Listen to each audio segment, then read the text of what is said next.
வாழ்வின் வசந்தம்.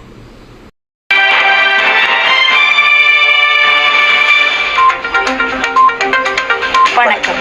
வசந்தம் டிவியின் பிரதான செய்திகளுடன் நாம் எம் அசீம் முகமது, சந்திரிகா ஆறுமுகம். மலேக மக்கள் இதுவரை காலமும் இந்திய வம்சாவளி தமிழர்கள், தோட்ட தமிழர்கள், பெருந்தோட்ட தமிழர்கள் என்று அழைக்கப்பட்டார்கள்.